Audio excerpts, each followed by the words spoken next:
God sent his servants to the sinners of the world to invite them to repent of their sins and to embrace the way of mercy instead of the ways of violence.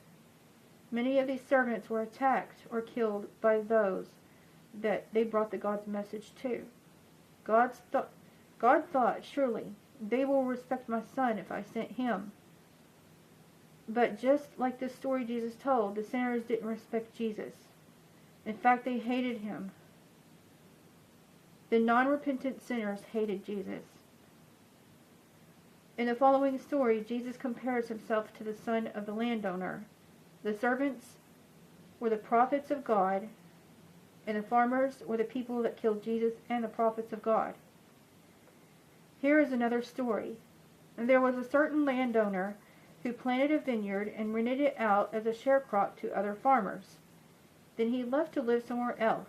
At harvest time, he sent his servants to the farm to harvest his share of the crops. But the farmers took his servants, beat one, killed one, and threw rocks at another. Again he sent more of his servants, and the farmers did the same to them as the others. At last, he sent his own son, believing that the farmers would respect his son. But when the farmers saw his son, they said, "This is the heir to this farm. Grab him and kill him so that we can take over the vineyard for ourselves."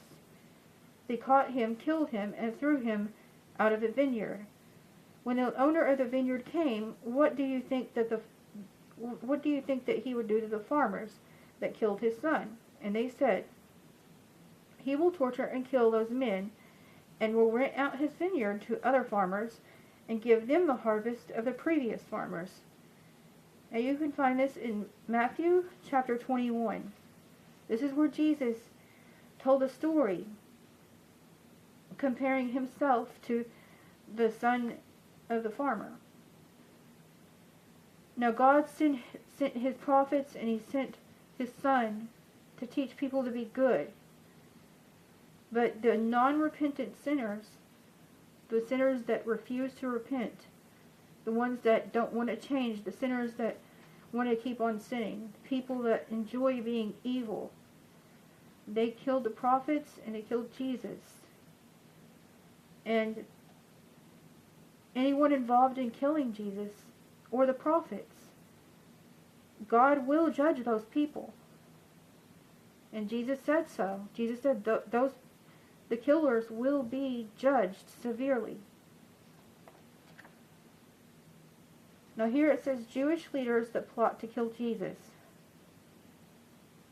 Then the chief priests, the scribes, and the elders gathered together at the palace of the high priest to talk about how they could quietly take Jesus away to kill him. They decided not to do it on the feast day for fear that it would cause an uprising amongst the people. Matthew chapter 26. And then one of the 12 disciples, Judas Iscariot, went to see the chief priests.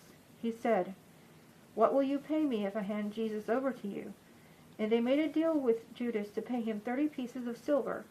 From that day on, he looked for an opportunity to betray and kill Jesus. Matthew chapter 26. So, you see there was a plot. The Jewish leaders, the chief priests, the scribes, the elders, the people that were the leaders of the Jewish nation, they wanted to kill Jesus. And they didn't like it that so many of the common Jewish people were following Jesus.